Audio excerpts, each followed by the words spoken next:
শিক্ষামন্ত্রীর পদত্যাগের দাবিতে রাজধানী সহ দেশের বিভিন্ন স্থানে বিক্ষোভ করে শিক্ষার্থীরা। বৈরী আবহাওয়া ও জলাবদ্ধতার মধ্যে এইচএসসি পরীক্ষা নেয়ায় তীব্র প্রতিবাদ জানিয়ে এই বিক্ষোভ কর্মসূচি পালন করে তারা। এ সময় বুধবার মার্চ টু শিক্ষা মন্ত্রণালয় কর্মসূচি ঘোষণা করেন বিক্ষুব্ধরা।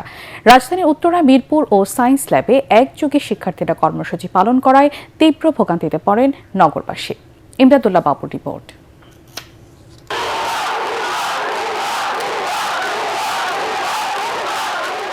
প্রতিকূল আবহাওয়ায় এইচএসসি পরীক্ষা নেয়ায় ক্ষোভে ফুঁসছে শিক্ষার্থীরা। পূর্ব ঘোষণা অনুযায়ী রাজধানীর উত্তরা, মিরপুর ও সায়েন্স ল্যাব মোড়ে একযোগে বিক্ষোভ করে আন্দোলনকারীরা। এ সময় বৈরী আবহাওয়ায় পরীক্ষা নেয়ার তীব্র প্রতিবাদ জানিয়ে বিক্ষুব্ধরা শিক্ষামন্ত্রীর পদত্যাগ দাবি করে। উনি কোশ্চেন করছে, ফিজিক্সে 8টা সিকিউ থাকে, এর মধ্যে উনি 2টা সিকিউ ভুল করছে, এমনকি উনি আইআইটির ম্যাথ দিয়ে দিছে, বাট ওই ম্যাথটা দিছে ভুল। আমাদের মূলত বলা হয়েছে ফার্মের মুরগি, কিন্তু আমি তাদের বলতে চাই যে আমাদের মতো ফার্মের মুরগির জন্য আজকে তারা স্বাধীন হয়েছে, তারা মন্ত্রিসভা যেতে পারছে। উনি শারীরিক মানসিকভাবে কোনোভাবেই সুস্থ না, ওনার পদত্যাগ চাইতেছি। উনি যা করছে উনি আইসা আমাদের কাছে সরি বলুক। এক পর্যায়ে পুলিশ সায়েন্স ল্যাব মোড় থেকে তাদের সরিয়ে দিলে মিছিল নিয়ে শিক্ষা ভবনের দিকে এগিয়ে যায় শিক্ষার্থীরা।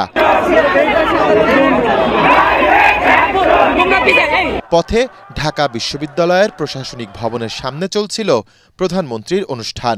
শিক্ষার্থীরা তখন অনুষ্ঠান স্থলেই অবস্থান নিয়ে শুরু করে বিক্ষোভ।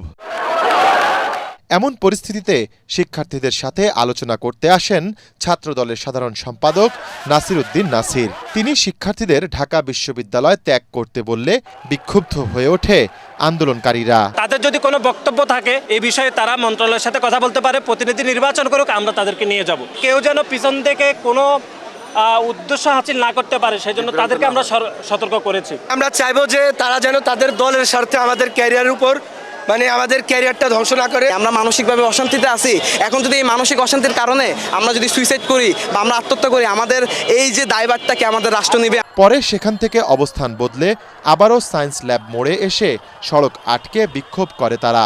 একযোগে নগরীর গুরুত্বপূর্ণ 3টি পয়েন্টে সড়ক অবরোধ করায় রাজধানীতে সৃষ্টি হয় অচল অবস্থা। দেখা দেয় তীব্র যানজট, ভোগান্তিতে পড়েন শহরবাসী। ইমদাদুল্লাহ বাবু, ATN বাংলা, ঢাকা।